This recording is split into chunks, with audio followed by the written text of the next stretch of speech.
Arkadaşlar hayırlı akşamlar, hoş geldiniz. Allah'ın rahmeti, bereketi, mağfireti üzerinde olsun. Bu akşamki ilk toplantımızın gündemi malum yeni görev aldık. İl başkanlığı bize 2 hafta önce tevdi edildi. Bu 2 haftalık süre içerisinde il yönetiminin oluşmasını sağladık. Arkadaşlarımız bu akşam görev dağılımı yapılacak ve görevlendirilecek. Seçim satında il yönetiminin 1., 2., 3. bölgedeki görev dağılımı gerçekleştirilecek ve seçimdeki çalışmaların altyapısını konuşacağız. Biliyorsunuz milletvekili adaylarının listeleri bu ayın 18'inde Cuma günü akşam saat 5'te sona eriyor. İl teşkilatımız İstanbul'da aday adaylarını, adayı başvurularını aldılar, tamamladılar. Biliyorsunuz 1. bölgede 31 milletvekili, 2. bölgede 26 milletvekili, 3. bölgede de 31 milletvekili olmak üzere toplam 88 milletvekili var. İstanbul'un bizde 150 yaklaşık olarak başvuru var. Biz yarın Ankara'da Allah nasip ederse adaylarımızın başvurularını Ankara'ya teslim edeceğiz. Ve Ankara bunu gerekli değerlendirmeler yaptıktan sonra 18'inde saat 5'e kadar Yüksek Seçim Kurulu'na listemizi verecekler. Biz bu seçim Allah nasip ederse Büyük Birlik Partisi olarak 23 yıllık siyasi birikimimizi liyakatlı, ehliyetli, dürüst, samimi, inançlı, imanlı, kaliteli kadrolarımızla, seçkin kadrolarımızla bu seçime Büyük Birlik Partisi'nin kendi amblemiyle, kendi ismiyle seçime girecek. Ve biz Büyük Birlik Partililer olarak bu seçimde, 1 Kasım seçimlerinde inşallah 4 partiyle yani İktidar Partisi ile Adalet ve Kalkınma Partisi, Milliyetçi Hareket Partisi, Cumhuriyet Halk Partisi ve HDP ile birlikte yarışacağız. Bize göre, Büyük Birlik Partisi'ne göre bugün parlamentodaki 4 parti bir tarafa, Büyük Birlik Partisi bir tarafa. Büyük Birlik Partisi milliyetçi, mukaddesatçı, demokrat söylemiyle milletimizin, Türk milletinin özeti durumunda olan bir parti. Dolayısıyla bu zamana kadar biz iç ve dış odakların operasyonunu yaşadık, iliklerimize kadar yaşadık.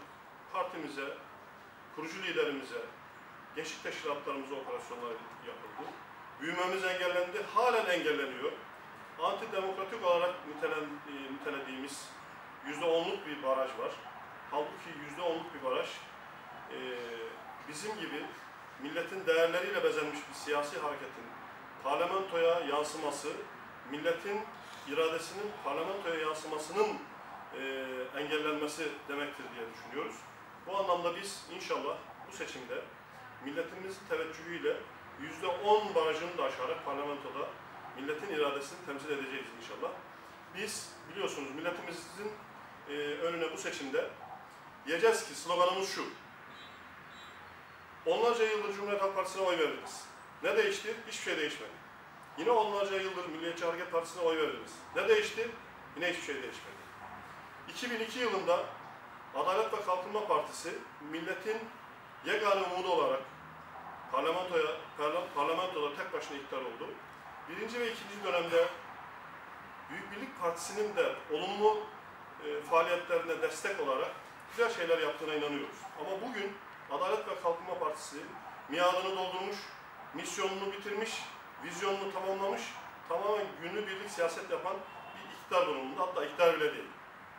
Dolayısıyla milletin umudu olmaktan çıkmış. Milliyetçi Hareket Partisi, HDP, PKK'nın uzantısı olan bir siyasi parti.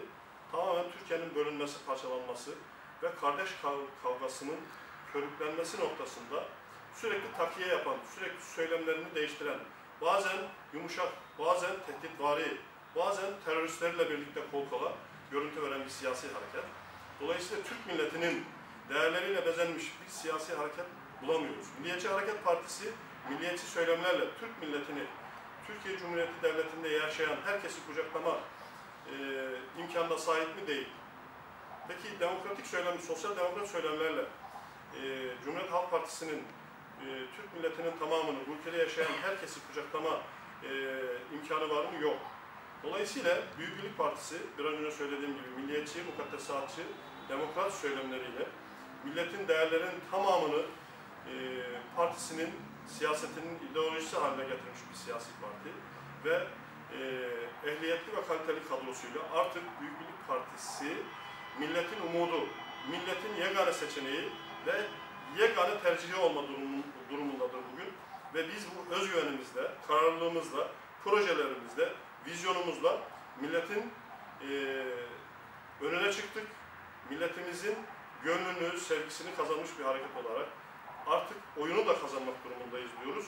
Ve milletin oyunu inşallah milletimize oyunuzla oyunu bozun, oyunuzu Büyük Birlik Partisi'ne verin. İnşallah Büyük Birlik Partisi'ni iptal yapın. Adalet ve Kalkınma Partisi'ni denediniz, Cumhuriyet Halk Partisi'ni denediniz, Milliyetçi Hareket Partisi'ni denediniz, HDP'yi denediniz. Diyoruz ki bir kez bize bir şans verin. Ve bu 1 Kasım'da Büyük Birlik Partisi'nin bir seferlik deneyimi olsun diyoruz. Ve bu akşamki toplantımızın gayesi, bunun ayrıntıları. Bundan sonraki süreç, seçim sürecine giriyoruz. Tabii ki adaylarımızı Yüksek Seçim Kurulu'na vereceğiz. Adaylarımızla milletimizin huzuruna çıkacağız ve şehirlere, ilçelere, mahallelere dağılacağız. Ve belki havuz medyası, bilmem şu medya, bu medya bizi vermiyor olabilir. Biz sanal medyayı iyi kullanacağız ve sokaklara ineceğiz. Halkımızın teveccühüyle inşallah Büyük Birlik Partisi 1 Kasım'da parlamentoda, 2 Kasım'da parlamentoda olacak. Parlamentoda olacak diyoruz. Biz milletimizi, gönüldaşlarımızı ve buradaki Haziran'ı en kalbi duygularla selamlıyorum. Tekrar hepinize Allah'a emanet olun diyorum. Hepinizi sevgi, saygı ve muhabbetle selamlıyorum.